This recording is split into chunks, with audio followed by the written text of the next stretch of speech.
వి gold trusted gold buyers మీరు తాకట్టు పెట్టిన బంగారాన్ని విడిపించి ఈ రోజు ఉన్న మార్కెట్ ధరకు కొనబడును. ఈ వారం మన గెస్ట్ 2009 బ్యాచ్ పోలీస్ ఆఫీసర్ పేరు శేఖర్ గారు, inspector of police, Anantapur rural.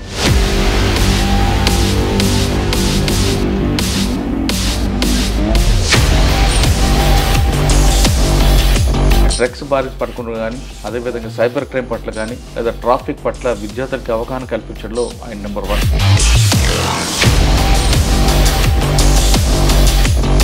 Sir, MCA చేసి మన సాఫ్ట్వేర్ ఎంప్లాయీ వెళ్ళి లక్షలు సంపాదించుకోకుండా యూనిఫామ్ వేసుకోవాలి ఎందుకు అనుకున్నారు? డిగ్రీ చదువుకుంటున్నప్పటి నుంచి కూడా మా ఫ్రెండ్స్ మేమంతా రూమ్ తీసుకొని ఉండేటప్పుడు ఫస్ట్ పోస్ట్ మీకున్న ఛాలెంజ్ ఏమొచ్చు? ఫ్యాక్షన్ ఏరియా ఉండింది ఒకటి, దాడి తోట అనే ఒక విలేజ్. ఇక్కడ చాలా ఆర్థిక ఇబ్బందులతో ఉంటారు ఫ్యాక్షన్స్ అంటారు, వాస్తవం అనేది?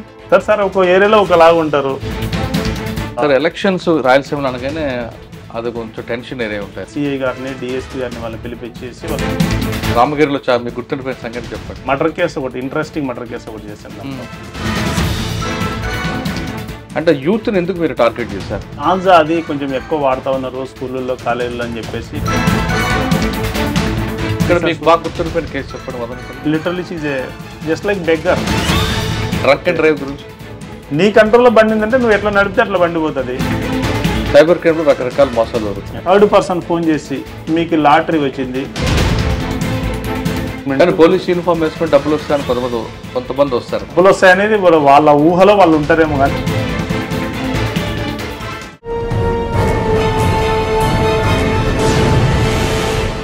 Welcome to crime diaries. ఈ వారం మన గెస్ట్ 2009 బ్యాచ్ పోలీస్ ఆఫీసర్ పేరు శేఖర్ గారు, inspector of police, Anantapur rural. Anantapur జిల్లాలో దాదాపు 2009 నుంచి ఎక్కువ శాతం ఇక్కడే పనిచేశారు ఎస్ఐగా. అంటే ఫ్యాక్షన్ తగ్గుముఖ పడుతున్న సమయంలో వచ్చిన ఆయన ఫ్యాక్షన్ పనిచేస్తున్న గ్రామాల్లో ఎలా కంట్రోల్ చేశారుతో పాటు మదనపల్లిలో ఆయనకు ఒక మంచి మార్క్ ఉంది. మదనపల్లిలో ఆయన చేసిన వర్క్ ఏంటి, అన్నిటికన్నా ఇంపార్టెంట్ ఆయన మోటివేషన్ స్పీకర్. వచ్చిన పోలీసింగ్తో పాటు వచ్చిన వాళ్ళకి, విద్యార్థులకి అందరికీ ఎక్కువ ఇంటరాక్ట్ అవ్వడం, సొసైటీ పట్ల వాళ్ళకి రెస్పాన్స్ చెప్పడం అనే విషయంలో ఆయనకు బాగా ప్రత్యేకత ఉంది. ఎక్కువ మందికి అంటే డ్రగ్స్ బారిన పడకుండా కానీ, అదేవిధంగా సైబర్ క్రైమ్ పట్ల కానీ, లేదా ట్రాఫిక్ పట్ల విద్యార్థులకి అవగాహన కల్పించడంలో ఆయన నెంబర్ 1.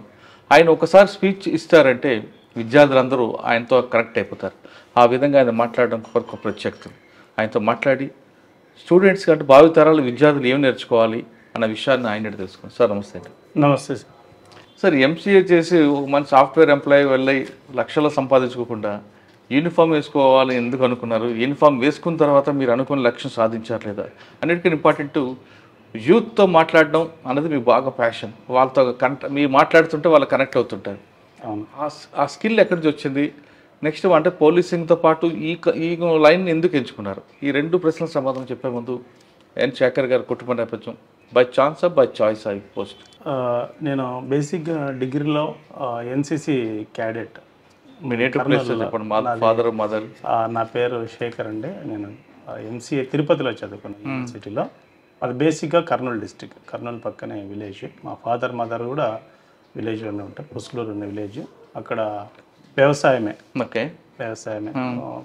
చిన్నప్పటి నుండి మా పక్కన ఊర్లోనే హై స్కూల్లో చదువుకున్నాను నేను, వెల్దుర్తి దగ్గర. మళ్ళీ కర్నూలులో డిగ్రీ చేసాము, మళ్ళీ తిరుపతిలో ఎంసీఏ చేస్తాము. అంటే మీరు 10th క్లాస్లోనే ఎన్సీసీ? డిగ్రీలో ఎన్సీసీ. ఓకే. డిగ్రీలో మేము కర్నూలులో మాది డిగ్రీ కాలేజ్, గవర్నమెంట్ డిగ్రీ కాలేజ్లో ఎన్సీసీలో ఉన్నాం. ఇప్పుడు మా సారు కాదర్ సార్ అని మా ఎన్సీసీ ఆఫీసర్ ఉండే, బాగా మాకు గ్రౌండ్ ఇవన్నీ కూడా బాగా ప్రాక్టీస్ చేయించారు. మేము ఎన్సీసీలో కొంచెం బాగా హార్డ్ వర్క్ చేసాం. అప్పటి నుండి కూడా మాకు కొంచెం యూనిఫామ్ పైన మంచి ఇంట్రెస్ట్.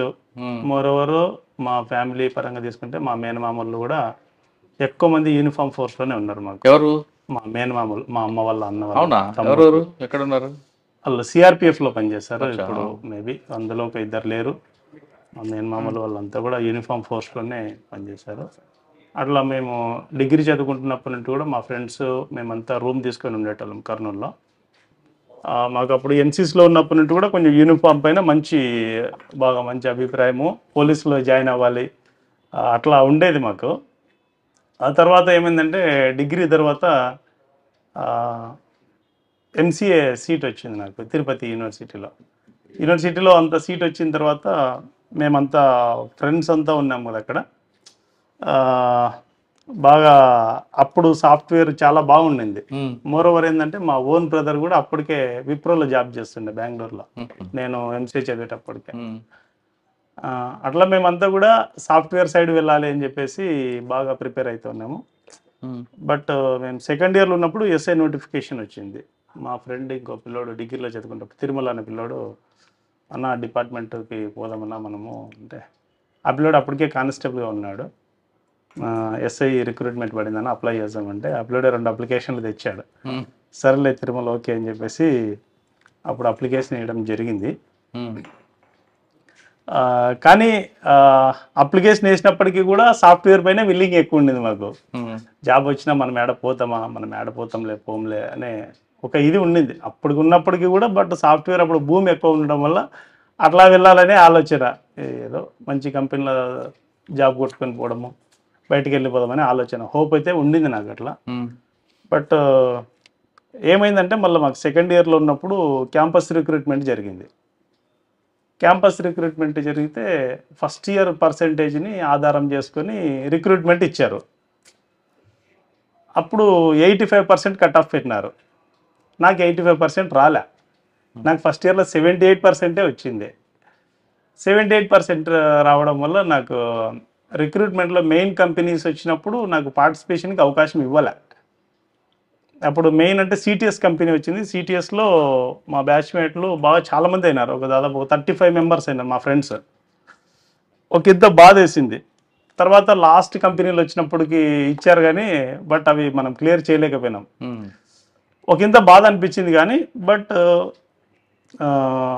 క్యాంపస్ వదలక ముందే, నేను ఇంకా ఎంసీఏ కంప్లీట్ అవ్వకముందే 2009 ఫిబ్రవరి 20 ఎస్ఐ రిక్రూట్మెంట్ అప్పటికి అయిపోయింది. రిజల్ట్ అనౌన్స్ అయింది. ఆ రోజుకి నాకు గవర్నమెంట్ జాబ్ వచ్చింది. యాక్చువల్లీ మేము అప్పుడు హైదరాబాద్లో ఉన్నాం, ఎస్ఆర్ నగర్లో ప్రాజెక్ట్ వర్క్ లాస్ట్ సెమిస్టర్లో ఉన్నాం. హైదరాబాద్లో ఎస్ఆర్ నగర్లో ఉంటుంది. అప్పుడు ఉన్నప్పుడు రిజల్ట్ వచ్చింది. మేము ఆ రిజల్ట్ వచ్చిన తర్వాత ఇంకా మళ్ళీ అప్పుడు మా ఫ్రెండ్స్ అంతా ఇంకేం రా హ్యాపీ కదా నీకు వెళ్తాం మేము, ఇంకా కొంతమందికి వచ్చినాయి జాబ్స్, కొంతమందికి రాలేదు, నీకు హ్యాపీ కదా ఎస్ఐ జాబ్ వచ్చిందంటే మళ్ళీ వెంటనే మళ్ళీ ట్రైనింగ్ ఇక్కడ Anantapuram, Hyderabad training, AP police academy అప్పల్లో ట్రైనింగ్, 1 year ట్రైనింగ్. సార్ ట్రైనింగ్లో మీకు ఇబ్బంది రాలేదా? మీరు సాఫ్ట్వేర్ అవుదాం అనుకున్నారు, ఇది వచ్చాయి కొంచెం ఇక్కడ ఫిట్నెస్ వర్క్లు చాలా ఉంటాయి కదా? చాలా ఉంటాయి కానీ అవుట్డోర్లో ఏ రోజు కూడా నేను సిక్ అవ్వలేదు. అక్కడ ఉన్న 1 yearలో ఏ రోజు కూడా హెల్త్ పరంగా సిక్ అవ్వడం కానీ, మెడికల్లో సిక్ కానీ, అంటే ఫిజికల్గా కాకపోయినా మెంటల్గా కొంతమంది సిక్ అవుతారు కదా? లేదు. మేము ఆల్రెడీ ఎన్సీసీలో మాకు ఎక్స్పీరియన్స్ ఉండడం వల్ల 3 years మేము ఆల్రెడీ యూనిఫామ్ వేసుకొని మా ఎన్సీసీ వాళ్ళతో ఫ్రెండ్స్తో బాగుండడము, మా ఎన్సీసీ ఆఫీసర్లతో అట్లా ఉండడం వల్ల అందుకు నాకు అదేం పెద్దగా ఎప్పుడు ఇబ్బందిగా అనిపించలేదు. 1 yearలో కూడా బాగా హ్యాపీ ఎంజాయ్ చేస్తున్నాము. చాలా బాగా జరిగిపోయింది ట్రైనింగ్ అంతా కూడా. అంటే పాసింగ్ కూడా పీరియడ్ మీ పేరెంట్స్ వచ్చి ఉంటారు? వచ్చారు, అమ్మ నాన్న ఇద్దరు వచ్చారు. అవును.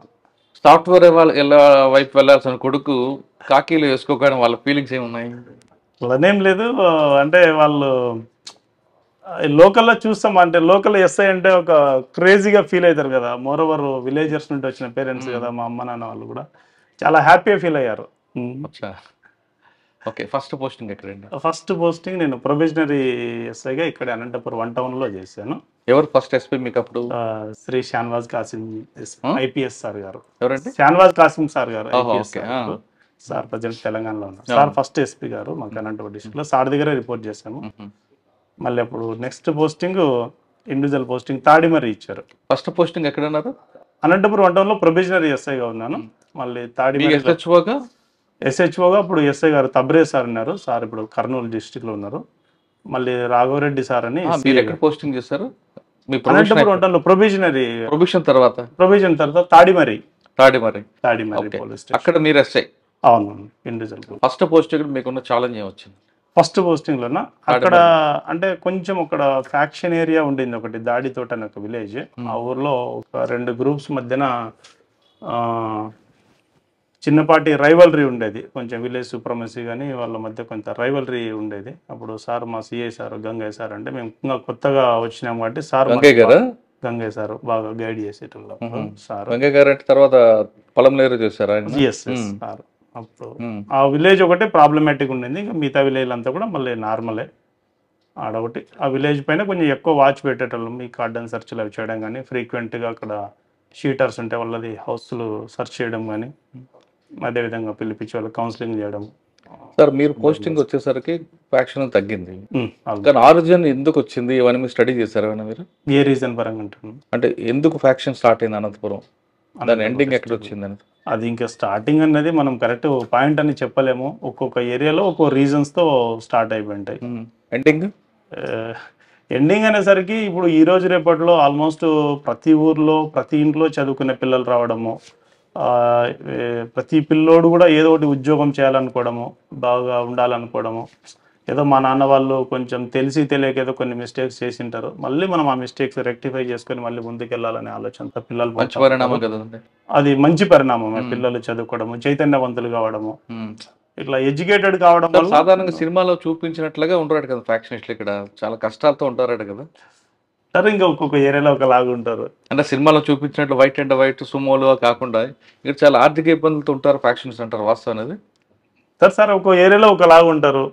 కొన్ని ఏరియాల్లో బాగానే ఆర్థికంగా బాగానే ఉంటారు, కొన్ని ఏరియాల్లో ఒకలాగా మీరు చెప్పేలాగా అట్లా ఉంటారు. అంటే కేవలం ఆ పాల్స్ ప్రెస్టేజ్ లో ఉండిపోతారట కదా కొంతమంది.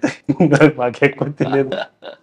ఓకే సార్, ఫ్యాక్షన్ చూసారు, ఫస్ట్ పోస్టింగ్ ఎంతకాలం చూసారు అక్కడ మీరు? నేను అరౌండ్ 1.5 years చేశాను అక్కడ. అక్కడ ఏమైనా గుర్తుందా మీకు కేసులు ఏమైనా మంచివి? అక్కడనా? అక్కడ ఏం లేవు. తర్వాత నెక్స్ట్ నార్పలలో చేశాను, అక్కడ ఒక 2 years చేశాను.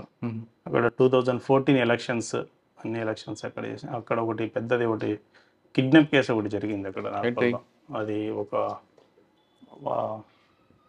ఫర్టిలైజర్స్ ఓనర్ అతన్ని ఓవర్ ద వచ్చి అతన్ని కిడ్నాప్ చేసుకొని పోయి ట్రాన్సమ్ బాగా కావాలా మిమ్మల్ని వదిలిపెట్టదానికోసం అని చెప్పేసి చేశాడు. ఆ కేసులో బాగా కష్టపడి ఇవన్నీ వాళ్ళ టీంని అందరిని అరెస్ట్ చేసినాము. సూన్ ఆఫ్టర్ అప్పుడు మా సిఐ గారు శ్రీనివాసులు సార్ ఉన్నారు, వాళ్ళ ఆధ్వర్యంలో టీమ్స్. శ్రీనివాస్ గారు, బి శ్రీనివాస్ గారు సార్ పేరు కే శ్రీనివాస్ సార్ పేరు. సార్ విజిలెన్స్ లో ఉన్నారు. ఆ కేసు చాలా మంచి ఛాలెంజింగ్ కేసు మాకు అప్పుడు. అది అందరినీ పట్టుకొచ్చి అందరిని అరెస్ట్ చేసినాము. దాని తర్వాత మళ్ళీ ఆ కేసులో లైఫ్ కన్విక్షన్ పడింది అందరికి కూడా. కిడ్నాప్ కేసు పెద్ద కేసు. అంటే కిడ్నాప్ అండి, దాంట్లో ఇంకో ర్యాన్సమ్ కోసం కిడ్నాప్. లీడ్ ఎక్కడ వచ్చేది మీకు? లీడ్ అంటే వాళ్ళు ఊర్లోకి వచ్చేసి ఆ ఫర్టిలైజర్ షాప్ అతన్ని ఇంటికి వెళ్ళేటప్పుడు రాత్రి తీసుకొని వెళ్ళిపోయినారు. అది ఫారెస్ట్లోకి వెళ్ళిపోయినారు, అక్కడ మడుగుపల్లి ఫారెస్ట్లోకి వెళ్ళిపోయినారు. ఆ తర్వాత వాళ్ళు పోయినది అవన్నీ కనుక్కొని దాని ద్వారా మళ్ళీ నైట్ అంతా ఫారెస్ట్ ఏరియాలో వెతికి మళ్ళీ తర్వాత ఒక 1 month 1.5 month పట్టింది ఆ కేసు.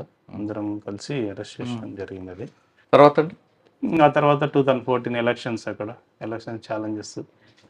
ఆ తర్వాత ఎలక్షన్స్ రాయలసీమలో అనగానే అది కొంచెం టెన్షన్ ఏరియా ఉంటుంది. అవును, మీరు ఎలా దాన్ని కంట్రోల్ తీసుకొచ్చారు? జనరల్ ఎలక్షన్స్ అంటే ఆ స్ట్రెస్ అంటే from time to time officers instructions ఇస్తూ ఉంటారు. వాళ్ళు ఎస్బీ ఫీడింగ్స్ కానీ ఇంటెలిజెన్స్ ఫీడింగ్ అని తీసుకొని ఒక్కొక్క ఏరియాలో ఎలా యాక్ట్ చేయాలి, ఎవరిని ఎట్లా మనం మోల్డ్ చేయాలి, ఎవరిని మనం బైండోర్స్తో కంట్రోల్కి తీసుకోవాలి. తర్వాత ఇంకా వేరే వేరే ఏదన్నా కూడా మనము అంటే కొన్ని విలేజెస్ ఉండినాయి. మనం ఆ విలేజ్ అంతా కూడా మీటింగ్స్ కండక్ట్ చేసినాం. మేజర్గా ఏంటంటే ప్రతి విలేజ్లో కూడా మీటింగ్స్ పెట్టాము. మేజర్గా కొంచెం ప్రాబ్లమాటిక్ అనే విలేజెస్లో మా సిఐ గారిని డిఎస్పీ గారిని వాళ్ళని పిలిపించేసి వాళ్ళని మళ్ళీ 1-2 సార్లు మోటివేట్ చేయడము. అంటే ఈ ఎలక్షన్స్ ఇవన్నీ కూడా మామూలుగా షెడ్యూల్ ప్రకారం వస్తుంటాయి, జరిగిపోతూ ఉంటుంది. బట్ అల్టిమేట్గా మనం విలేజర్స్ అనేది విలేజ్లోనే ఉంటాము, మనకంటే ఒక బాండింగ్ ఉంటుంది, ఒక రిలేషన్షిప్ ఉంటుంది. అంటే మీరు సాఫ్ట్గా వింటారు, చెప్పే స్టైల్లో చెప్తే అర్థమయ్యేటోళ్ళకి అర్థమైపోతుంది ఖచ్చితంగా. అంటే మళ్ళీ ఇంకా కొంతమంది కౌన్సిలింగ్ చేసేటోళ్ళు ఉంటారు, గట్టిగా చెప్పి చేయొద్దండి ఇట్లా చేయొద్దండి, మళ్ళీ వాళ్ళకి బైండ్ ఓవర్స్ ఉంటాయి ఆటోమేటిక్గా. అప్పుడు కూడా చాలా మందికి బైండ్ ఓవర్ చేయించాం మేము. ప్రతి విలేజ్ నుండి 2 groups రైవల్ గ్రూప్స్ అన్ని కూడా పిలిపించడము, 2 groups బైండ్ ఓవర్ చేయించడము, వాళ్ళకి మళ్ళీ తహసీల్దార్ గారితో చెప్పించడం గట్టిగా. అయితే మళ్ళీ ఫోర్ఫీచర్ అవుతుంది, మళ్ళీ మీ ఆస్తులు అవన్నీ కూడా మీరు సేల్ చేసుకొని గవర్నమెంట్కి ఫోర్ఫీట్ చేయాల్సి ఉంటుందని ఇట్లా చేసుకోవడం కానీ ఇట్లా అన్ని చేయడం వల్ల బాగా హ్యాపీగా జరిగిపోయింది. అక్కడ థర్డ్ పోస్టింగ్ రామగిరిలో పనిచేశాను. అక్కడ 2 years పైన పనిచేశాను. అక్కడ మీకు చాలా అడ్వెంచర్స్ ఉంటాయి అన్నా. ఇక్కడ రామగిరిలో మీకు గుర్తుండిపోయిన సంగతి చెప్పండి. రామగిరిలోనా? రామగిరిలో కూడా చాలా కేసెస్ జరిగినాయి. ఒక మర్డర్ కేసు ఒకటి, ఇంట్రెస్టింగ్ మర్డర్ కేసు ఒకటి చేశాను దాంట్లో. అందులో ఏమంటే ఒక పిల్లోడు బెంగళూరులో హాస్టల్లో ఉంటాడు. ఆ హాస్టల్లో ఉన్న పిల్లోడు అక్కడ ఏదో వేరే అమ్మాయితో ఏదో అఫైర్ పెట్టుకున్నాడని, రిపీటెడ్గా అమ్మాయితో ఏదో ఫోన్లో మాట్లాడుతూ ఉన్నాడని చెప్పేసి, ఎందుకు అట్లా మాట్లాడుతూ ఉన్నాను వాళ్ళ హాస్టల్లో ఉన్న అతన్ని దండించిన దానికి ఆ ఓనర్నే కొట్టడానికి పోయినాడు, కొట్టి చంపేదానికి పోయినాడు. అతన్ని చంపకపోతే మేము ఎక్కడ చచ్చిపోతామని చెప్పేసి హాస్టల్ ఓనర్ వాళ్ళ బంధువులు అతనంతా కలిసి అతన్ని కప్పెట్టేసి గొంతుకి స్ట్రాంగులేషన్ చేసి బిగిచ్చేసి తీసుకొచ్చి ఇక్కడ పాడేసిపోయినారు. బెంగళూరులో చంపి తీసుకొచ్చి బాడీని ఇక్కడ పాడేసిపోయినారు.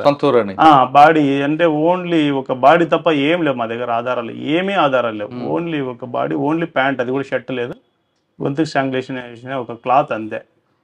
మేము అవన్నీ ఫోటోలు అవి తీసుకొని అంతా సోషల్ మీడియాలో అంతా కూడా వైరల్ చేసాం. ఇక్కడెక్కడ కూడా ఇన్ఫర్మేషన్ రాలేదు. అన్ని పోలీస్ స్టేషన్లకి, వేరే చోట మిస్ అయినటువంటి కేసులు కానీ అవి అన్నీ వెరిఫై చేసినాం. ఎక్కడ కూడా ఇన్ఫర్మేషన్ రాలేదు. దాదాపు ఒక 20 days 1 month.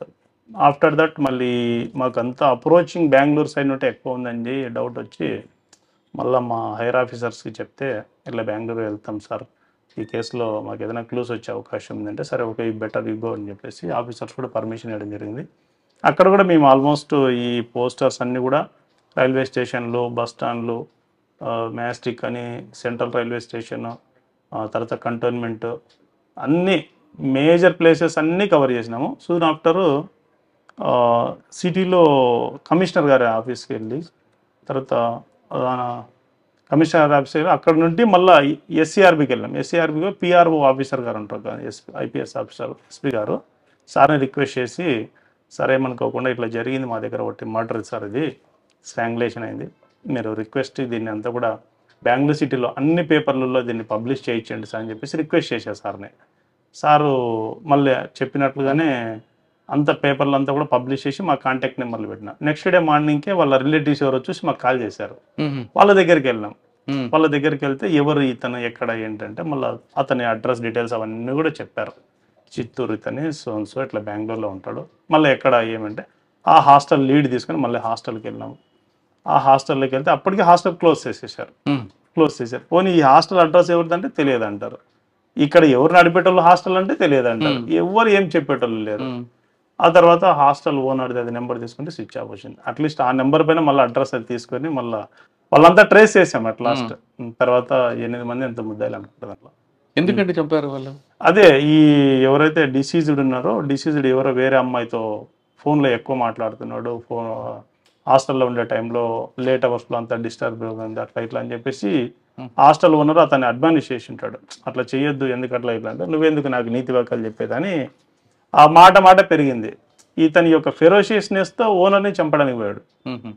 ఇతన్ని చంపకపోతే మమ్మల్ని అన్ని చంపేస్తాడని చెప్పేసి వాళ్ళంతా కలిసి అతని ఇట్లా చంపిన తర్వాత బాడీని తీసుకొచ్చి ఇక్కడ వేయడం, అసలు ఎందుకు వేసారో మాకు తెలియదు. అది రాత్రిలో పూట అది అట్లా వచ్చారు. చిత్తూరు దగ్గర కదా, బెంగళూరు దగ్గర, ఇట్లా ఎన్ రూట్ లో వచ్చేసి మళ్ళీ ఇక్కడ నుండి వాళ్ళు ఇట్లా ముందరికి వెళ్ళినట్టు, వాళ్ళు ఏదో కర్నూలు ప్రాపర్ అనుకుంటా. అడిగారా మీరు మళ్ళీ అంతా ఎందుకు బాడీ చేసామంటాడు, ఏమంటాడు, ఎందుకు బాడీ చేసామంటే ఏదో సార్ ఇట్లా వచ్చినాము ఇట్లా పడేసిపోయినాం అని చెప్పేసి అన్నారు. అయ్యో, అది బాగా ఛాలెంజింగ్ కేసు అనిపించింది. రామగిరి అక్కడ పొలిటికల్ ప్రెజర్ లేదు, మీరు ఎదుర్కోలేదు? పొలిటికల్ ప్రెజర్ ఏం లేదంతా మామూలు పబ్లిక్ అంతా. ఓకే, తర్వాత ఇంకా రామగిరి తర్వాత హిందూపూర్ రూరల్లో పనిచేశాను. అక్కడ ఎవరు ఎమ్మెల్యే గారు? అక్కడ నందమూరి బాలకృష్ణ సార్ ఎమ్మెల్యే గారు. ఆయనతో ఇప్పుడు మీకు రాలేదా? లేదు సార్. ఎస్ఏ గారు అని అనలేదు అంటే ఏదైనా పబ్లిక్ మీటింగ్ లో అట్లా మాట్లాడతారు కానీ సార్ ఏమి ఇప్పుడు అప్లికేషన్స్ ఇక్కడే ఉంటుందండి. క్రైమ్ నేచర్ హిందూపూర్ ఇక్కడ సార్, హిందూపూర్ సైడ్ కొంచెం ప్రాపర్టీ అఫెన్స్, కర్ణాటక బార్డర్ ఉంటాయి, కొంచెము ప్రాపర్టీ అఫెన్సెస్ అవి కొంచెం బాగా అవుతుంటాయి అక్కడ. అక్కడ లెక్కర్ వస్తుందండి, మర్డర్ చేస్తారు, నెఫన్ చేస్తారు, అటు పోయి షెల్టర్ తీసుకుంటారు, అక్కడ చేస్తారు, ఇక్కడ షెల్టర్ తీసుకుంటారు. ఆ ఎక్స్చేంజ్ ఎలా మరి కంట్రోల్ చేస్తారు? అవి అంటే ఫ్రీక్వెంట్గా మేము అక్కడ చెక్ పోస్టులు పెట్టేటోళ్ళమన్నా. అది తర్వాత మ్యాక్సిమం టైం మేము బార్డర్ ఏరియాలోనే ఎక్కువ గడిపేస్తూ ఉంటాం. మేము తుమ్కుంట ఇండస్ట్రియల్ ఏరియా ఉంటుంది, ఆ ఏరియా నుండి యాక్సెస్ ఎక్కువ ఉంటుంది మనకు ఇక్కడికి వచ్చేదానికి. అక్కడ నుండి ఇండస్ట్రియల్ ఏరియాలో నుండి వచ్చేదానికి కొన్ని చిన్న చిన్న లింక్ రోడ్స్ చాలా ఉన్నాయి అక్కడ. ఆ ఏరియాలోనే కొంచెం ఎక్కువ మూవ్మెంట్ చేసేటోళ్ళం మేము అట్లా రాకుండా. అచ్చా, హిందూపురం రూరల్. హిందూపూర్ రూరల్ తర్వాత మళ్ళీ హిందూపూర్ 1 టౌన్. హిందూపూర్ 1 టౌన్ మళ్ళీ 19 ఎలక్షన్స్. ఓకే, 19 ఎలక్షన్స్ హిందూపూర్ 1 టౌన్లో చేశాం. అప్పుడు సార్ రాజగోపాల్ నాయుడు సార్ అని సార్ సిఐ గారు ఉన్నారు. ఎలక్షన్స్ బాగా హ్యాపీగా జరిగింది. హిందూపురం రూరల్ చేశారు, హిందూపురం టౌన్ చేశారు. 1 టౌన్ చేశారు. అక్కడ మీకు బాగా గుర్తుండిపోయిన కేసు ఏం లేదు రెండిట్లో? గుర్తుండిపోయిన కండిషన్ అంటే 1 టౌన్ ఉన్నప్పుడు కరోనానే మేజర్. ఎందుకంటే కరోనా అప్పుడు స్టార్ట్ అయిపోయిందన్న బాగా. కరోనా స్టార్ట్ అయినప్పుడు ఫస్ట్ హిందూపూర్లోనే వచ్చింది. అప్పుడు దాని గురించి మనకేం పెద్దగా అవగాహన లేకపోవడము, అంత పబ్లిక్ అంతా బాగా ప్యానిక్ అవ్వడము. అప్పుడు ఒకేసారి ఫోర్స్ అంతా రావడం 1 టౌన్లో చాలా మంది పబ్లిక్కి టౌన్ లిమిట్స్లో ఇది కరోనా అడిక్ట్ కావడం. అప్పుడు కొంచెం బాగా చాలా క్రిటికల్ అనిపించింది. ఒక 3 months అంటే మామూలుగా కాదు, చాలా ఇదిగా హిందూపూర్లో అంతా కరోనా మీకు మెంబర్ మ్యాక్సిమం అంటే మేజర్ టెన్యూర్ కరోనాతోనే. 19 ఎలక్షన్ అక్కడ టౌన్లోనే జరిగిపోయింది. అక్కడ మీకు పొలిటికల్ ప్రెజర్ రాలేదు? పొలిటికల్ ప్రెజర్ ఏం పెద్దగా ఏం రాలేదా? లేదు మీరు చెప్పట్లేదు సార్. ఏం పెద్దగా ఏం ఉండదు అన్న పొలిటికల్ ప్రెజర్. సార్ రాయలసీమ కానీ పొలిటికల్ ప్రెజర్ ఉంటాయి కదండి? ఉంటాయి కొన్ని ఏరియాలో, సందర్భాన్ని బట్టి కొన్ని వస్తూ ఉంటాయి, కొన్ని పోతూ ఉంటాయి. మేనేజబుల్ చేస్తుంటారు. ఓకే, హిందూపురం తర్వాత అండి? హిందూపూర్ తర్వాత అనంతపురం. నేను డిప్యుటేషన్ వెళ్ళిపోయాను ట్రాన్స్కోకి, ఏపీ ట్రాన్స్కో. అనంతపూర్లోనే టౌన్లోనే ట్రాన్స్కోలో ఉన్న డిప్యుటేషన్లో. తర్వాత అక్కడ నుండి ఇక్కడ 2 years పైన ఉన్న 2.5 years. మళ్ళీ 2023 ఆగస్ట్లో ప్రమోషన్ వచ్చింది ఇన్స్పెక్టర్గా. ఇన్స్పెక్టర్ ప్రమోషన్ మళ్ళీ మదనపల్లి తాలూకాకి వెళ్ళాను. అక్కడ ఎంతకాలం చూస్తారు మదనపల్లి? మదనపల్లి తాలూకా అంతే ఎలక్షన్ ఒక 9 months అరౌండ్. అక్కడ నుండి మళ్ళీ ఇక్కడికి వచ్చి. ఓకే సార్, మదనపల్లిలో మీరు ఎక్కువ చేసిన కార్యక్రమాలు కాలేజ్ స్టూడెంట్స్ ఇంటరాక్ట్ అవ్వడం, కాలేజీలకు వెళ్ళడం, స్కూల్స్కి వెళ్ళడం, అంటే యూత్ని ఎందుకు మీరు టార్గెట్ చేశారు? అంటే నెక్స్ట్ వాళ్ళతో నడపదానక, లేదంటే వాళ్ళు చెడు మార్గంగా వెళ్లకుండా ఉన్నానక? ఈ మధ్య కాలంలో పిల్లలు ఏమైందంటే అక్కడ మదనపల్లి సరౌండింగ్స్లో తాలూకా లిమిట్స్లో స్కూల్స్ కాలేజెస్ అన్నీ ఎక్కువ ఉన్నాయి. అక్కడ అన్ని పెద్ద పెద్ద స్కూల్స్, వశిష్ట కానీ, తర్వాత Hyderabad public school, Delhi public school, తర్వాత ఆదిత్య ఇంజనీరింగ్ కాలేజీ, ఇలాంటి ఎడ్యుకేషన్ ఇన్స్టిట్యూషన్స్ చాలా ఎక్కువ ఉన్నాయి అక్కడ. అప్పుడు ఈ గాంజా అది కొంచెం ఎక్కువ వాడుతూ ఉన్నారు స్కూళ్ళల్లో, కాలేజీల్లో అని చెప్పేసి కొంచెం మనకు బాగా ఇన్ఫర్మేషన్ రావడము. పిల్లల్ని బాగా మోటివేట్ చేయాలా, మళ్ళీ ఇలాంటి దారుణం పడితే రేపు నాపొద్దు వాళ్ళ జీవితం మందవికారం అయిపోతుంది అనే ఉద్దేశంతో మంచి ప్రోగ్రామ్ ఒకటి కండక్ట్ చేసాం అక్కడ ఆదిత్య ఇంజనీరింగ్ కాలేజ్లో.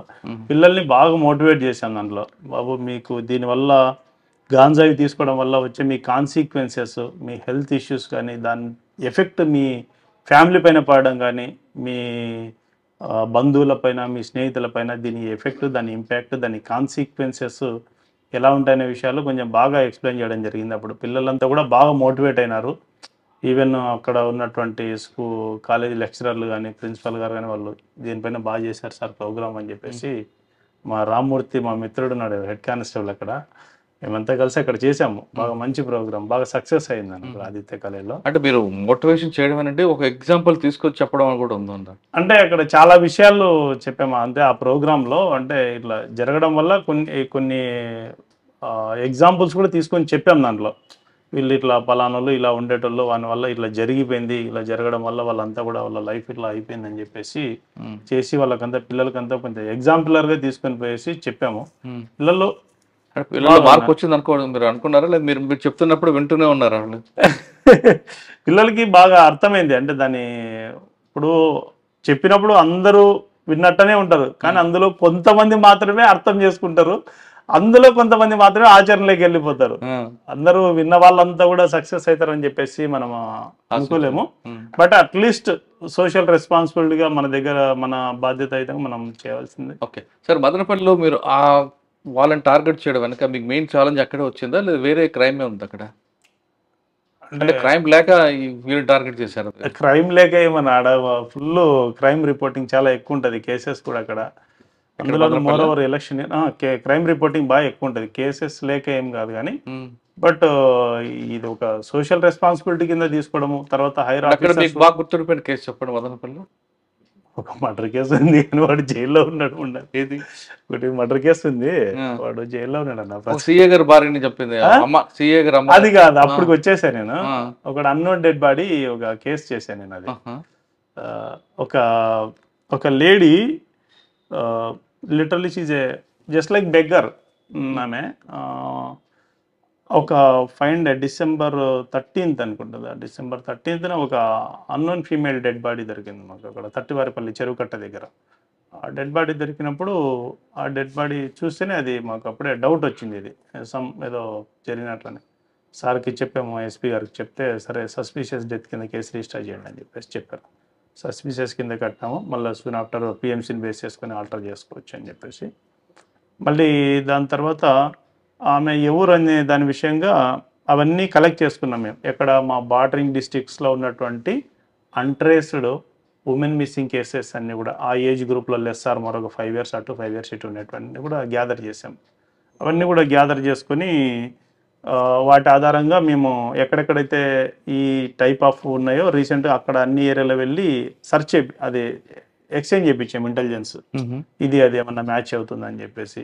అట్లా కూడా మనకి ఎక్కడ మ్యాచ్మెంట్ దొరకలే. అయితే ఆ బాడీ పైనటువంటి కొన్ని ఆర్టికల్స్ ఏవైతే ఉన్నాయో, ఆ శారీ, ఆ పెట్టికోటు, జాకెట్ అవే ఉన్నాయి మనకి. ఇంకా పెద్ద ఆర్టికల్స్ కూడా ఏం దొరికింది అక్కడ సీన్లో. జస్ట్ వాటినే పాంప్లెట్స్ వేసేసి ఆమె చనిపోయిన ఆమె జస్ట్ లైక్ ఈ మీద ఒక below middle class level BPL family లాగా అనిపించిందని కొంచెం ప్రామినెంట్ ఏరియాలంతా కూడా మేము అడ్వర్టైజ్ చేసాము. అన్ని కూడా పాంప్లెట్స్ పంపించేసి టీమ్స్ పెట్టేసి హాస్పిటల్స్, పబ్లిక్ గ్యాదరింగ్ ప్లేసెస్, ఈ రైల్వే స్టేషన్లు, బస్ స్టాండ్, ఆర్టీసీ బస్ స్టాండ్లు అవి చూస్తే ఈ బస్ స్టాండ్లలో సాయంత్రం పూట వెతికిస్తాంటాం. ఎందుకంటే పగలంతా గుజిరి ఏరుకుంటే రాత్రి పడుకునే షెల్టర్ జోన్ లాగా బస్ స్టాండ్ దగ్గరికి వస్తూ ఉంటాయి మదనపల్లిలో. అక్కడ వాళ్ళకి చూపించాము ఇవన్నీ, ఇది ఎవరన్నా చూసారా ఇది అంటే అందులో ఎవరో కొందరు చిన్న ఐడెంటిఫికేషన్ చెప్పారు. ఈ శారీ పలానా పాప కట్టుకునేది, పలానా లక్ష్మి కట్టుకునేది అని చెప్పేసి అట్లా చెప్పారు. ఓకే ఆమె ఏం పని చేసేది ఏమి అంటే ఆమె ఈ గుజిరి ఏరుకుంటుంది బస్ స్టాండ్, రైల్వే స్టేషన్ చుట్టుపక్కల పేపర్లు, plastic empty water bottles surrounding ఇలాంటివన్నీ ఏరుకొని వేస్తుందని. సరే పోనీ నెక్స్ట్ ఎక్కడ వేస్తుంది ఇవన్నీ పేపర్లు అవన్నీ అంటే ఇవన్నీ కూడా పలానా గుజిరి షాప్లో వేస్తుంది అని చెప్పేసి చెప్పారు. మళ్ళీ అక్కడ గుజిరి షాప్ దగ్గరికి వెళ్ళాం, వాళ్ళతో మాట్లాడినాం. ఎవరు హూయిషి ఈ బట్టలు పెట్టుకునే టైమే మీకు ఇక్కడికి వస్తుందంట కదా, ఆమె పేరు పలానా పలానా, మీరు ఇచ్చేటోళ్ళకి ఆధార్ కార్డులు ఇవన్నీ ఇస్తారు కదా మీ దగ్గర, మీరు పెట్టుకుంటారు, మెయింటైన్ చేస్తారు కదా, అట్లీస్ట్ అవి ఇవ్వండి మాకు ఆధార్ కార్డులు అని చెప్పేసి చెప్పాం. తీస్తే అందులో ఒక అమ్మాయిది ఒక ఆధార్ కార్డు వచ్చింది. మళ్ళీ నెక్స్ట్ వాళ్ళ అడ్రస్ చూస్తే తవలము పక్కన నిమ్మన్పల్లి మండలం. ఆ తవలంకి వెళ్ళేసి మళ్ళీ అక్కడ కూడా ఎంక్వైరీ చేయించాం. ఎంక్వైరీ చేపిస్తే ఆమె పేరు ఇక్కడ పిలుచుకునే పేరు లక్ష్మీనగా, అందులో భూదేవి, కత్తి భూదేవి అని.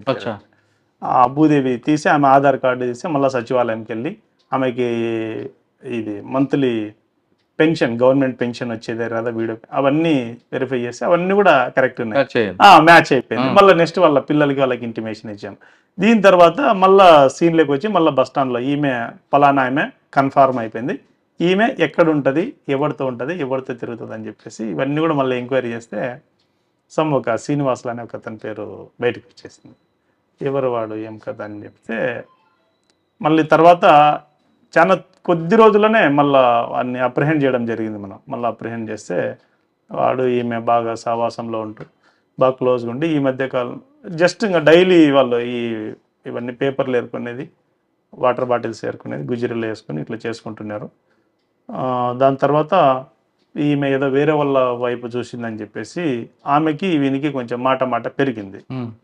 ఎందుకు పెరిగిందంటే నీవు నాతో ఉన్నావు కదా, నువ్వెందుకు వాళ్ళ వైపు చూసావంటే నేనేమి నీకు కట్టుకునే భార్యని కాదు కదా, నువ్వెందుకు నా మీద అంత అధికారం చలాయిస్తున్నావు అని చెప్పేసి నన్నే ఎదురు మాట్లాడతామని చెప్పేసి వీడు ఆమెను ఒకే 2 ఏళ్ళు వేయడం, ఆమె ఏదో కట్టె తీసుకొని కొడితే నన్నే కొడతామని చెప్పి వాడు చంపేసి తాయి తీసుకొని. అది బాగా ఇంట్రెస్టింగ్ కేసు అనిపించింది. జైల్లో అన్నోన్ డెడ్ బాడీ అయినప్పటికీ కూడా. సార్ ఆ కేసులో అన్నోన్ డెడ్ బాడీని మీరు 174ని 302 చేశారు. ఎస్, అది మర్డర్ ఫర్ గెయిన్ అయింది. తర్వాత రేప్ కూడా అయింది, జరిగిందా? రేప్ లేదు 302. ఆ కేసులో కన్విక్షన్ వచ్చే విధంగా మీరు ఏమైనా ప్రాపర్ గా చేశారా ఇన్వెస్టిగేషన్? 100% కన్విక్షన్ వస్తుంది. 100% పిఎం రిపోర్ట్ అన్ని కూడా బాగా సైంటిఫిక్ ఎవిడెన్స్ కూడా బాగా గ్యాదర్ చేసాము. ఇన్వెస్టిగేషన్ కూడా బాగా, లైన్ ఆఫ్ ఇన్వెస్టిగేషన్ బాగా వచ్చింది దాంట్లో.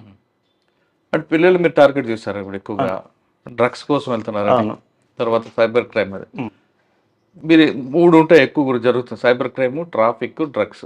ఈ 3 మీరు బాగా నచ్చింది ఏదంటే? ట్రాఫిక్. ట్రాఫిక్ కూడా ఎందుకంటే ఇట్లయితే వాళ్ళని కొంత మోటివేట్ చేస్తాము, కొంతమంది మారిపోతారు ఉంటారు. కానీ ఈ ట్రాఫిక్ అన్నది మనకు ప్రతిరోజు చర్య, ఇది ప్రతిరోజు చర్య. ఎర్లియర్గా ప్రతి ఇంట్లో ఎక్కడో ఒక మోటార్ సైకిల్ ఉండే, అంటే మేము చిన్నప్పుడు అయితే ఊర్లో అయితే 1-2 మోటార్ సైకిల్ ఉండేవి అంతే, ఊరంతా కలిపితే కూడా. ఇప్పుడు ఇంటికి 3 అంతే. రోజులు మారే కొద్ది ఏమవుతుందంటే సారు ఒక బండి తీసుకుంటాడు, మళ్ళీ సారు కొంచెం స్టేట్ పెరిగితేనే పిల్లలు ఉన్నారు కదండి మనం ఏడపోతాం బయటకు పోలేమంటేనే అవు కదా అని చెప్పేసి మళ్ళీ ఒక 4-వీలర్ తీసుకుంటారు. మరి పిల్లలు పోవాలి కదా, బాబు కాలేజీ అంటే మళ్ళీ వానికి ఒక మోటార్ సైకిల్ తీసిస్తారు, పాప కాలేజీ అంటే ఆ పాపకు స్కూటీ తీసి ఇచ్చేస్తారు. ప్రతి ఇంట్లో 3 బండ్లు 4 బండ్లు యావరేజ్గా ఉన్నాయి ప్రతి చోట. ట్రాఫిక్ అనేది ఎక్కువ అయిపోయింది, పొల్యూషన్, అన్ని రకరకాల ఈక్వేషన్. రోడ్ స్పేస్ మనకి ఇంకా ఓకే, అవన్నీ జరిగిపోతూ ఉంటాయి. దీంట్లో మేజర్గా నేను పిల్లలకి ఈ ట్రాఫిక్ అవేర్నెస్లో చెప్పేటప్పుడు ఏంటంటే ఈ విషయాలే ఎక్కువ చెప్తా ఉంటాను. చూడు బాబు, మనము ఒకసారి ఇంట్లో నుండి బయటికి వెళ్ళినామంటే మళ్ళీ ఎలా వెళ్ళినామో మళ్ళీ క్షేమంగా ఇంటికి తిరిగి వస్తామనే గ్యారంటీ ఉండదు. కాబట్టి ఎందుకంటే యాక్సిడెంట్ జరిగేదానికి ఏ ఎలిమెంట్స్ అయినా రీజన్స్ అయి ఉండొచ్చు, ఏదైనా మన మిస్టేక్ అయి ఉండొచ్చు, లేకుంటే ఇతరుల మిస్టేక్ అయి ఉండొచ్చు, అనుకోకుండా ఏదైనా ఒక క్యాటిల్ రావచ్చు, ఒక యానిమల్ రావచ్చు, లేకుంటే రోడ్డు కండిషన్ సరిగ్గా లేకపోవచ్చు, వెహికల్ బ్రేక్ డౌన్ అయిపోయి ఉండొచ్చు. ఏదేమైనప్పటికీ 2-వీలర్లో పోతున్నామా ఖచ్చితంగా హెల్మెట్ మనం ధరించాలి. హెల్మెట్ ధరించాలి ఎందుకంటే ఇప్పుడు ఒక చెయ్యికి ఏదైనా డ్యామేజ్ అయింది ఇంకో చేతితో మేనేజ్ చేస్తాం, కాలుకి ఏదైనా డ్యామేజ్ అయింది ఇంకో కాలుతో మేనేజ్ చేస్తాం. బట్ వేరే తల ఏదైనా డ్యామేజ్ అయిందంటే దాన్ని ఇంకో దాంతో మనం మేనేజ్ చేయలేము. ఎందుకంటే మన బాడీ ఫంక్షనింగ్ అంతా తలలోనే ఉంటుంది. ఐస్ అండి మోర్ ఇంపార్టెంట్, మనకి ఐస్ లేకుండా ప్రపంచాన్ని చూడలేము. చెవులు, మన ఫంక్షనింగ్ అంతా కంట్రోల్ చేసి మన బ్రెయిన్, ఇవన్నీ కూడా తలలోనే ఉంటాయి. మనకు యాక్సిడెంట్ సింపుల్ అండి, ఒక మొబైల్ కొంటాము, మొబైల్ కొన్న వెంటనే అది 5,000, 10,000, 20 ఎంతన్నా ఉండొచ్చు, కొన్న వెంటనే బాబు పౌచ్ చేసి అంటామని, మొబైల్ కొన్న స్క్రీన్ గార్డ్ వేసి పౌచ్ చేసి బాబు స్క్రీన్ గార్డ్ అంటే ఎందుకు, ఇది ఎక్కడన్నా కింద పడితే దీనికి మనసాక్షి ఒప్పుకోదు. ఇది కొన్న వెంటనే ఒక చిన్న స్క్రాచ్ పడింది నా మొబైల్ కంటాం, లేకుంటే ఏదైనా కింద పడి పగిలిపోయిందని అబ్బా నిన్ననే కొనుక్కొచ్చుకున్నా అబ్బా పగిలిపోయిందని ఎంతో బాధపడు. అంటే ఏదైనా నువ్వు కొన్నటువంటి ఒక వస్తువుకే, ఒక ఆర్టికల్కే నువ్వు అంత ఇంపార్టెన్స్ ఇస్తున్నావే, పొరపాటున పడిపోతే నీ తలకి ఎవరు ఆన్సర్ చేస్తారు? చిన్న వయసులో నేను ఏదైనా ఒకటి హ్యాండిక్యాప్ అయిపోయినావు అనుకోండి, ఏదైనా ఇక్కడ దెబ్బ తగిలేసి ఈ మన దీనికి దెబ్బ తగిలి ఏదైనా హ్యామరేజెస్ పైన బ్లడ్ క్లాట్ అయిపోయి నువ్వేమైనా అన్కాన్షియస్లోకి వెళ్ళిపోతే ఎవరు లైఫ్ టైం నీకు ఎవరు సాక్రిఫైస్ చేస్తారు? మనము ఇది ఒకటి ఉందంటే, తల ఒకటి ఉందంటే ఒక మొబైల్ కొనుక్కోవచ్చు, 10 మొబైల్ కొనుక్కోవచ్చు, 100, 1000, 1,00,000 మొబైల్ కొనుక్కోవచ్చు. అదే 1,00,000 మొబైల్స్ ఉంటే ఒక తల కొనగలుగుతాం మనం. అది నేను కొంచెం మేజర్గా పిల్లలకి ఆ పాయింట్ ఎక్కువ స్ట్రెస్ చేస్తూ ఉంటా. మనం ఒకరం బాగున్నామంటే ఇలాంటివి ఎన్నైనా కొనుక్కోవచ్చు, ఆర్టికల్స్ ఇంపార్టెంట్ కాదు. బట్ మీరు హెల్మెట్ మీద ఎక్కువ ఫోకస్ చేస్తారు. హెల్మెట్ అంటే తలకి కంపేర్ చేశారు మొబైల్ ఫోన్ కి. అవునా, తల ఉంటే హెల్మెట్, మొబైల్ కి ఎంత స్క్రీన్ గార్డ్ ఇస్తే నీ బుర్ర కూడా తెచ్చుకొని చెప్పారు, రైట్? కానీ ఎక్కువగా త్రిబుల్ డ్రైవింగ్ ఉన్న వాళ్ళకి ఏం చెప్తారు? త్రిబుల్ రైడింగ్ పోవడం కూడా ఇట్స్ అన్ అఫెన్స్ సార్. ఎందుకంటే ఒక బైక్ దాని కెపాసిటీని బేస్ చేసుకునేసి ఇంతమందే పోవాలా, ఇంతమంది ప్రయాణం చేస్తే ఉంటుంది అని చెప్పేసి ఈ రకరకాలుగా పోతూ ఉంటారు. దాన్ని అది వాళ్ళ సెల్ఫ్ డిసిప్లిన్ కూడా అవసరం. ఇప్పుడు ఎంతవరకు మనకు ఎన్ఫోర్స్మెంట్, ఇంజనీరింగ్, ఎడ్యుకేషన్, ట్రిపుల్ జీస్తో పాటు సెల్ఫ్ ఎడ్యుకేషన్ కూడా ఇంపార్టెంట్. మనం ప్రతిసారి మనం అన్ని చోట్ల ఇక్కడ ఇదే పారామీటర్స్ దొరుకుతాయని గ్యారెంటీ చేసేటోళ్ళు ఎవరి ఉద్యోగం వాళ్ళు చేస్తూ ఉంటారు. బట్ పర్సన్స్ ఎవరైతే ఉంటారో వాళ్ళు కూడా సెల్ఫ్గా మోటివేట్ అవ్వాలా, మనం పోవచ్చా పోకూడదా, పోతే ఒకవేళ ఇన్ కేసు ఏదైనా జరిగితే మనము ఎవరు రిస్క్ చేస్తారు, మనకు ఏదైనా జరిగితే ఫ్యూచర్ లో ఎట్లా అని చెప్పి రాంగ్ రూట్ లో వస్తారు. అది ఇవన్నీ సెల్ఫ్ డిసిప్లిన్. ఇంకా ప్రతిదాన్ని ఇప్పుడు ఇక మనం కూడా చేయబడిన వాటికన్నీ చేసేస్తాం, అన్ని కూడా ఇట్లా రాకూడదు అంటాము. కొంచెం ఏదన్నా రాంగ్ రూట్లో వస్తే ఫైన్లు వేస్తాము. తర్వాత కొంచెం వైలేషన్స్ ఏదైనా ఉంటే వైలేషన్స్కి ఫైన్లు కానీ అన్ని దాంట్లోకి అదే సమస్య పరిష్కారం కాదు కదా. వాళ్ళు కూడా సెల్ఫ్గా మోటివేట్ అవ్వాలా, కొన్ని విషయాల్లో మనం చేయకూడదని చెప్పేసి పబ్లిక్ అంతా కూడా తెలుసుకుంటే అది మంచిది వాళ్ళకు. ట్రాఫిక్ లో త్రిబులీలో మీరు ఎడ్యుకేషన్ ఎక్కువ ప్రయారిటీ ఇస్తారు. ఎన్ఫోర్స్మెంట్, ఇంజనీరింగ్ మీ డ్యూటీ కాదు. ఎన్ఫోర్స్మెంట్ చేస్తాం, ఎలాగో చేస్తాం, మేము డైలీ చేస్తాం కదా. ఈవినింగ్ ప్రతిరోజు ఇంకా కొన్ని వైలేషన్స్ కి కేసెస్ బుక్ చేయడము, రియలైజేషన్ చెప్పడము, ఇదంతా కూడా మామూలుగా జరుగుతూ ఉంటుంది. సాధారణంగా హెల్మెట్ పెట్టుకోకపోతే నేను పడిపోతే నా తల పోతుంది నీకెందుకు అని అడుగుతారు. అప్పుడు మీరే సమాధానం. అదే వాళ్ళు మాట్లాడతారు, మనం చెప్తాం, మనము చెప్పే రీతిగా చెప్తాము. ఇంకా వాళ్ళు కూడా కొన్ని విషయాలు తెలుసుకుంటే మంచిది. ప్రతిసారి మనమే ఉండి వాళ్ళని రిస్క్ చేయలేము. తల పోతే నా తల పోతుంది నీకెందుకు అడుగుతారు. మాట్లాడేటోళ్ళు కూడా ఉన్నారు, అట్లాంటి వాళ్ళు కూడా ఆ సందర్భాల్లో కూడా చాలా ఎదురైంటాయి. ఇంకా తప్పదు, మనం ఏం చేస్తాం, ఇంకా వాళ్ళకి చెప్పి పంపించారు. డ్రంక్ అండ్ డ్రైవ్ గురించి, డ్రంక్ అండ్ డ్రైవ్ లో ఒక సాధారణంగా మనము ఒక మోటార్ సైకిల్ కానీ 4-వీలర్లో కానీ మనం ప్రయాణం చేసేటప్పుడు సాధారణమైనటువంటి కండిషన్లో వెహికల్ మన కంట్రోల్లో ఉంటుంది. వేరే డ్రంక్ అండ్ కండిషన్లో ఉన్నప్పుడు అయితే నువ్వు వెహికల్ కంట్రోల్లోకి వెళ్ళిపోతావు. నీ కంట్రోల్లో బండి ఉందంటే నువ్వు ఎట్లా నడిపితే అట్లా బండి పోతుంది. డ్రంక్ అండ్ డ్రైవ్ చేయడం వల్ల ఆ వెహికల్ కండిషన్లోకి నువ్వు వెళ్ళిపోతావు. ఆ వెహికల్ కింద పడేస్తే కిందికి పోతావు, గుంతలోకి పంపిస్తే గుంతలోకి వెళ్ళిపోతావు. కరెక్ట్. కాబట్టి కానీ ఇంట్లో తాగితే భార్య ఒప్పుకోదు, బయట తాగితే ఒప్పుకోరు. మరి ఎక్కడ తాగాలి? ఎక్కడ తాగాలంటే ఇప్పుడు తాగి బండ్లు తోవడం నేరం కదా. అట్లని దాన్ని ఇలాగే తాగండి అని అయితే మేము సజెస్ట్ చేయలేము. ఓకే సార్, సీట్ బెల్ట్ పెట్టుకోకుండా కొంతమంది ఉంటారండి. నా షర్ట్ పని వెళ్ళిపోతే పెట్టుకున్నప్పుడు వాళ్ళకి అటువంటి వాళ్ళు మీరే సమాధానం. సీట్ బెల్ట్ అంటే ఇప్పుడు సీట్ బెల్ట్ లో ఇప్పుడు దాదాపు ఈ రోజుల్లో తీసుకుంటే దాదాపు మాక్సిమం వెహికల్స్ అంతా కూడా ఎయిర్ బ్యాగ్స్ ఇస్తా ఉన్నారు. ఎయిర్ బ్యాగ్స్ ఒకవేళ ఉన్న ఎయిర్ బ్యాగ్స్ లేని వాటికి కూడా సీట్ బెల్ట్ పెట్టుకోవడం అనేది మన ఒక బాధ్యత. అది అంతే, ఖచ్చితంగా. దాని సీట్ బెల్ట్ పెట్టుకోవడం వల్ల ఏమవుతుందంటే వెహికల్ ఏదైనా సడన్ గా ఏదైనా బ్రేక్ వేసినా, అనుకోకుండా ఏదైనా ఒకటి వచ్చినా కూడా దానివల్ల మనం కొంత డ్యామేజ్ నుండి తప్పించుకుంటాం. చాలా డ్యామేజ్ ఉంటే మనం సీట్కి అట్లే కూర్చొనే ఉంటాము, దానివల్ల మనం ముందుకు బెండ్ అవ్వకుండా ఉంటాము. ఇదొకటి. రెండోది, ఎయిర్ బ్యాగ్స్ కానీ బ్యాలెన్స్ ఏదైనా ఉంటే ఇమ్మీడియట్లీ ఓపెన్ అయిపోతుంది. సీట్ బెల్ట్ పెట్టుకోవాలి అది. ఓకే సార్, ట్రాఫిక్ తర్వాత సైబర్ క్రైమ్ తీసుకోండి. సైబర్ క్రైమ్లో రకరకాల మోసాలు జరుగుతున్నాయి. మీరు పబ్లిక్ ఏం చెప్తారు? పబ్లిక్ ఏం చెప్తానంటే, ఇప్పుడు ఒక సాధారణంగా ఒక పని చేసుకునే వాళ్ళు ఉంటారన్న, రోజుకి ఒక 500 సంపాదిస్తారు, లేకుంటే ఒక 600, ఎక్కువ 1000 రూపాయలు సంపాదించుకుంటారు. ఒక నెల ఎంత సంపాదిస్తారు ఆ లెక్కన? ఒక 30,000 రూపీస్, ఒక 30,000 రూపాయలు సంపాదిస్తారు ఒక మనిషి సాధారణంగా. కొంతమంది అంతగా చేయలేని వాళ్ళు ఒక 20,000, ఇంకా మామూలు పని చేసుకునే వాళ్ళు ఒక 10,000 అనుకోండి, ఎంతో కొంత. ఎవరో ఫోన్ చేస్తారు, థర్డ్ పర్సన్ ఫోన్ చేసి, మీకు లాటరీ వచ్చింది, లేకుంటే నీకు పలానా దాంట్లో మీ పేరు వచ్చింది, పలానా డిప్పులో నీ పేరు వచ్చింది, నువ్వు 1000 రూపాయలు వేసినట్టయితే నీకు 1,00,000 రూపాయలు నేను వేస్తానని చెప్పేసి అంటారు. కామన్ సెన్స్తో కూడుకున్నటువంటి ఆన్సర్ దీనికి.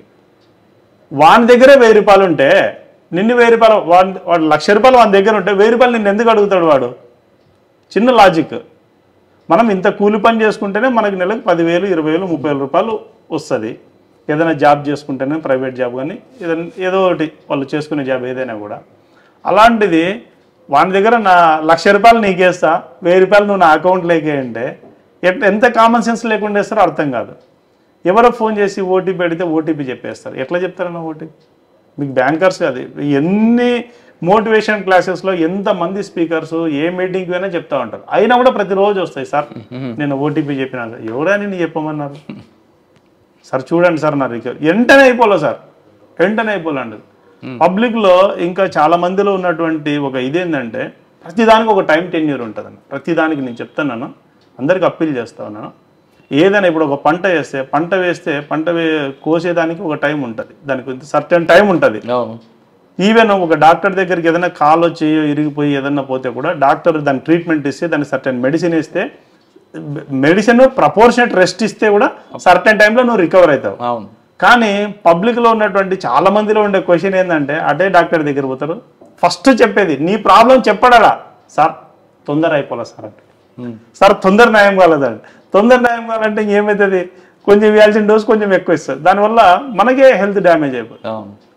తీసుకునే టెన్యూర్ కంటే ఇంకా ఎక్కువ టెన్యూర్ అయిపోతుంది. అంటే ఏ దానికి కూడా పేషెంట్స్ కూడా తొందరగా పట్టుకోండి, తొందరగా రికవర్ చేయమంటారు. ఇంకా చాలా దానిలో అదే జరుగుతూ ఉంటుంది, ఓకే ఉండదు. మీరు చెప్పేదన్నా క్లియర్గా చెప్పంటే కొంతమంది, అందరని కాదు, కొంతమంది కొన్ని సందర్భాల్లో వచ్చినటువంటి వాళ్ళు తొందర అయిపోలే సార్, తొందర.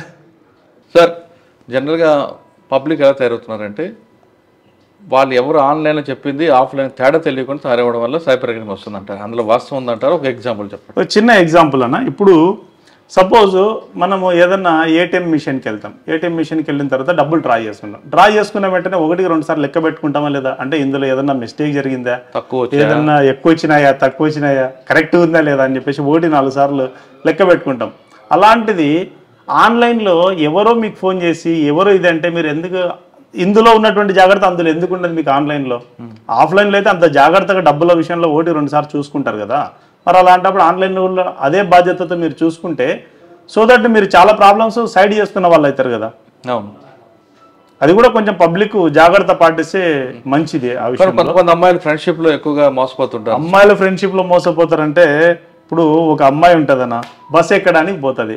బస్సు ఎక్కడానికి పోతే అంత బస్సు ఎక్కిన తర్వాత ఎక్కి చూస్తే బస్సులు అంతా కూడా ఎక్కువ అబ్బాయిలు ఉండడము. అప్పుడే ఆమెకు వాతావరణం చూస్తే ఈ బస్సు కంటే నెక్స్ట్ బస్సుకు పోవడం మంచిదేమో అని అనిపిస్తుంది ఆమెకి. ఏం చేస్తుందన్న, మామూలుగా ఆటోమేటిక్గా బస్సు దిగేస్తుంది. మరి ఆ బస్సు ఎక్కి దిగినప్పుడు అంత జాగ్రత్త బయటకు వచ్చేస్తుంది. సేమ్ టైం ఈ ఫోన్లో ఫేస్బుక్లో కానీ ఇంకో దాంట్లో చూస్తే తగ్గిమని టిక్కులు పెట్టేయడము, ఫ్రెండ్షిప్కి యాక్సెప్టెన్స్ ఇవ్వడము, యాడ్ ఫ్రెండ్షిప్లో పెట్టడము, ఫ్రెండ్ రిక్వెస్ట్ పెట్టడం, ఇలాంటివి. మరి అందులో ఉన్న జాగ్రత్త ఎందుకు ఇలా ఎక్కడ మిస్ అయింది? ఆ జాగ్రత్త కూడా ఇక్కడ ఉంటే బాగుంటుంది కదా. మరి ఆఫ్లైన్లో ఇంత కేర్ఫుల్గా ప్రతి దాంట్లో మీరు 1-2 సార్లు తూచా పాటించుకుంటూనే పోతా ఉన్నారు అంత కేర్ఫుల్నెస్గా. మరి ఆన్లైన్లో కూడా అంతే కేర్ఫుల్నెస్గా ఉంటే మీరు చాలా ప్రాబ్లమ్స్లో సైడ్ అయిపోయే అవకాశము ఉంది. ఓకే సార్, డ్రగ్స్ మీద మీ ఫోకస్ ఏంటంటే? డ్రగ్స్ సార్, ఇప్పుడు ఈ మధ్య కాలంలో కూడా మేము అన్ని కాలేజీలన్నీ కూడా విజిట్ చేస్తూ ఉన్నాము. రీసెంట్గా కూడా ఒకటి కేసు పెట్టడం జరిగింది. డ్రగ్స్ అంటే బిఫోర్ నేను మదనపల్లిలో ఉన్నప్పుడు డ్రగ్స్ లాస్ట్లో రిలీవ్ అయ్యి వచ్చే టైంలో ఒక 12 మంది పిల్లల పైన కేసు పెట్టి అందరూ రిమాండ్ చేసేసినాం. ఇక్కడ కూడా అదే వర్కౌట్ చేస్తూ ఉన్నాము. ఏదన్నా కూడా ఖచ్చితంగా కేసు రిజిస్టర్ చేయడం జరుగుతుంది, వాళ్ళు రిమాండ్ పంపేయడం అనేది జరుగుతూ ఉంది. మరోవర్ కొంచెం కాలేజీల్లో స్కూల్లో విజిట్స్ రెగ్యులర్ విజిట్ చేస్తాను. వాళ్ళందరినీ కూడా బాగా మోటివేట్ చేసి ఆ దారిన పడకుండా పిల్లల్ని సైడ్కి తీసుకొచ్చే దిశగా సోషల్ రెస్పాన్సిబిలిటీగా తీసుకున్నాం. ఓకే సార్, మీరు 2009లో వచ్చినప్పుడు అనంతపూర్కి 2025 వచ్చి అనంతపూర్కి తేడా వచ్చిందా? పబ్లిక్లో చాలా తేడా ఉంది. అప్పుడు ఉండేది ఇప్పటికి చాలా మారిపోయింది. అంటే పబ్లిక్ యాటిట్యూడ్ మారిందంటారా, క్రిమినల్స్ యాటిట్యూడ్ మారిందంటారా? అన్ని మారినాయి. క్రిమినల్స్ కూడా తగ్గినారు, ఫ్యాక్షన్ తగ్గింది అనుకుంటా. కానీ క్రైమ్ ఏముంది ఇక్కడ? క్రైమ్ ఏముంటుంది ఇక్కడ? క్రైమ్ అంటే ఇక్కడ మేజర్గా క్రైమ్స్ కొంచెము ఈ ప్రాపర్టీ అఫెన్సెస్ అవి కొంచెం అవుతూ ఉంటాయి. అప్పుడప్పుడు కొంచెం యాక్సిడెంట్లు అవి అప్పుడప్పుడు అంతే. ఇంకా మేజర్ క్రైమ్స్ అంటే ఇంకా మామూలుగా మా లిమిట్స్లో అంతే. వేరే ఇప్పుడు కొత్త ఎస్పీ గారితో ఎలాగుంది? చాలా బాగుందండి. Young officer, IPS officer. అవును, చాలా మంచి ఆఫీసరు. ఏదన్నా కూడా ఇన్స్ట్రక్షన్స్ క్లియర్గా ఉంటాయి. సేమ్ టైం ప్రపోర్షనేట్గా డ్యూటీ చేయాలంటారు. ఇన్స్ట్రక్షన్స్ మాకు ఎప్పటికప్పుడు క్లియర్గా వస్తాయి కాబట్టి అకార్డింగ్లీ మేము డ్యూటీ పర్ఫామ్ చేస్తాం. మంచి ఆఫీసర్ ఏదన్నా చెప్తే కూడా వింటారు. ఫస్ట్ మేము చెప్పే మా రిక్వెస్ట్ ఏదన్నా ఉంటే కూడా ఓపిక్గా వింటారు సార్. ఎంతసేపు అయినా కూడా చెప్పొచ్చు సార్కి. అచ్చా, అంటే కింద వాళ్ళ అభిప్రాయం తీసుకుంటాడు ఆయన? తీసుకుంటారు. అంటే ఏదన్నా విషయం గురించి సార్ కాల్ చేసినప్పుడు కానీ లేకుంటే మేము కాల్ చేసినప్పుడు కానీ ఏదన్నా విషయం ఉంటే ఆ విషయం డీటెయిల్డ్గా సారు చెప్పేంత వరకు వింటారు. దాని తర్వాత మళ్ళీ మాకు దీనిపైన ఇలా వెళ్ళండి అని చెప్పేసి మళ్ళీ ఇన్స్ట్రక్షన్స్. సార్ ఫైనల్గా చెప్పండి, ఈ డిపార్ట్మెంట్ రావాలనుకున్న వాళ్ళకి మీరు ఇచ్చే మెసేజ్ ఏంటి? మంచి డిపార్ట్మెంట్, మంచి సర్వీస్ చేయొచ్చు మనము. డిపార్ట్మెంట్లో దేవుడు సర్వీస్ చేసే చాలా వాటిల్లో పోలీస్ డిపార్ట్మెంట్ కూడా ఒకటి. అందులో సందేహం అయితే లేదు. 100% హార్ట్లీ వెల్కమ్ ఎవరైనా డిపార్ట్మెంట్లోకి వచ్చి జాబ్. ఎందుకంటే ఈ డిపార్ట్మెంట్లో జాబ్ చేయాలంటే కొన్ని ఖచ్చితంగా స్పెసిఫిక్గా ఎలిజిబిలిటీస్తో పాటు ఖచ్చితంగా సర్టెన్ క్లియరెన్సెస్ ఉంటాయి. మనము గ్రూప్ 1, గ్రూప్ 2 ఎగ్జామ్కి మనం ప్రిలిమినరీ ఎగ్జామ్ రాస్తాము, మెయిన్స్ రాస్తాము, సెలెక్ట్ అయిపోతాము నెక్స్ట్. కానీ ఇందులో అట్లా కాదు. ప్రిలిమ్స్ అయిపోతేనే మళ్ళీ గ్రౌండ్ ఈవెంట్స్ ఉంటాయి. గ్రౌండ్ ఈవెంట్స్లో హైట్ కానీ చెస్ట్ మెజర్మెంట్స్, బాయ్స్కి అయితే చెస్ట్ మెజర్మెంట్స్, మళ్ళీ రన్నింగ్ రన్నింగ్ ఉంటుంది, లాంగ్ జంప్ ఉంటుంది. వీటన్నిటి క్లియర్ చేస్తే మళ్ళీ మెయిన్స్ ఎగ్జామ్ ఉంటుంది. వాటిలో క్వాలిఫై అయితేనే మళ్ళీ మీకు జాబ్. కానీ వేరేజ్ మనకు గ్రూప్ 2 కానీ గ్రూప్ 1 అవి వేరే కదా. మనకు ఈ పోలీస్ రిక్రూట్మెంట్ పోలీస్ యూనిఫామ్ వేసుకుని డబ్బులు వస్తాయని కొంతమంది వస్తారు. అటువంటి వాళ్ళకి ఏం చెప్తారు? లేదు, అది రాంగ్. అది అంటే డబ్బులు వస్తాయనేది వాళ్ళ ఊహలో వాళ్ళు ఉంటారేమో కానీ అది కరెక్ట్ కాదు. బాగా మంచి సర్వీస్ చేయొచ్చు పోలీసులో ఉంటే. పోలీస్లో బాగా సర్వీస్ చేయొచ్చు. మనము day to day updates public service చేయాలనుకున్న వాళ్ళకి బెస్ట్ ప్లాట్ఫామ్ అంట. 100%.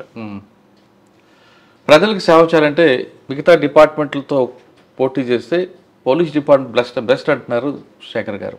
ఆయన చెప్తున్నట్టుగా ఈ డిపార్ట్మెంట్కి వస్తే ఎక్కడ అన్యాయం జరుగుతుందో ప్రశ్నించే వాళ్ళకి మీరు ఆధారంగా ఉంటారు, అన్యాయం బాధితులకి మీకు అండగా నిల్చుంటారు. కాబట్టి ఖచ్చితంగా పోలీస్ డిపార్ట్మెంట్ రండి, ప్రజలకు సేవ చేయండి అంటూ శేఖర్ గారు చెప్తారు. అన్నిటికన్నా ఇంపార్టెంట్ ఆఫ్లైన్ ఆన్లైన్.